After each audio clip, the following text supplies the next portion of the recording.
할렐루야, 모두들 평안하시죠? 오늘 우리가 같이 함께 또 말씀 묵상을 또 나누는데요. 오늘 말씀 묵상 내용은 마가복음 14장 32절에서 42절까지의 말씀입니다.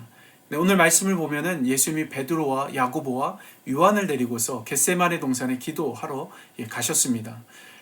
그런데 33절에 보면은 예수님이 심히 놀라시며 슬퍼하셨다라고 그렇게 또 말씀합니다. 이것은 사실 이제 십자가의 고난의 길을 앞두고 계신 그 예수님의 심리적 상태를 잘 보여주고 있는 것입니다. 예수님은 하나님이십니다. 그렇지만 우리와 같은 육신을 또 가지고 계신 분이시죠. 그렇기 때문에 예수님은 우리가 육체적으로 느낄 수 있는 그 고통과 그 아픔, 그런 모든 것들을 동일하게 느낄 수 있는 그런 분이셨습니다. 그래서 그 육신의 고난을 앞둔 예수님의 마음은 긴장될 수밖에 없었던 것입니다. 특히 이런 심리적 상태 가운데 계셨던 그 예수님의 그 기도를 보면은 하나님은 모든 것을 가능케 하시는 분이시기 때문에 이 잔을 내게서 옮겨달라라고 그렇게 기도하십니다. 그렇지만 결국 예수님은 나의 원대로 마옵시고 아버지의 원대로 해달라고 그렇게 기도를 마무리하시죠.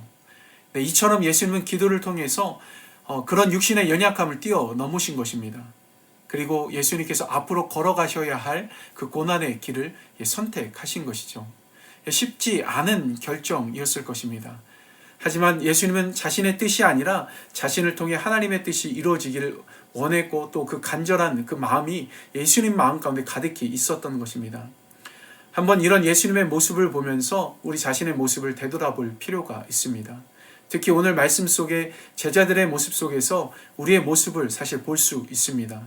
예수님께서 깨어 기도하라 라고 그렇게 명하셨지만은 예수님이 기도하던 중에 그렇게 잠들어버린 제자들의 모습, 그 모습이 우리들의 모습이 될 때가 사실 많이 있습니다. 그런데 우리가 이렇게 깨어서 기도해야 할 이유를 예수님이 말씀하시죠. 그것은 시험에 들지 않게 하기 위해서 깨어 있어야 하는 것입니다. 사실 기도라는 것은 그 자체가 깨어 있는 것하고도 또 같은 것입니다.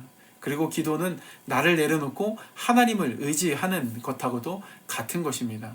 바로 그런 기도의 의미 안에서 어제 말씀드린 그 진정한 신앙의 뜻, 그것이 거기에 담겨져 있는 것이죠. 신앙이 무엇입니까? 그것은 하나님을 믿고 바라보는 것입니다. 기도 역시 똑같은 것입니다. 마찬가지로 하나님을 믿고 바라보는 것, 그리고 의지하는 것, 바로 그것이 기도인 것이죠. 게다가 기도는 내 안에 하나님으로 가득히 채우는 것하고도 또 같은 것입니다. 그렇게 함으로써 우리 삶에 우리 자신이 드러나게 하는 것이 아니라 하나님이 드러나도록 그렇게 하는 것이 바로 기도인 것입니다. 그렇습니다. 바로 예수님은 이렇게 자신이 받으셔야 할 그 고난을 기도를 통해서 극복하셨습니다.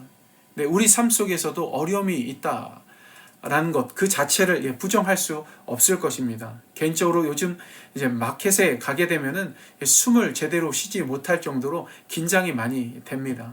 이런 두려움이 아마 여러분들 가운데 우리 모두에게 다 있을 것입니다. 이런 두려움과 삶의 어려움, 그것을 우리는 깨어서 기도하는 것을 통해서 이겨나가야 합니다. 그리고 그 안에서 정말로 하나님의 뜻을 더욱더 찾고 구하면서 나를 통해서 하나님의 뜻이 이루어지길 원하는 그 마음으로 그렇게 살아가야 하는 것이죠. 그렇게 살아갈 때 바로 하나님께서 우리를 통해서 역사하시고 또 하나님께서 우리를 통해서 영광 받으실 것입니다.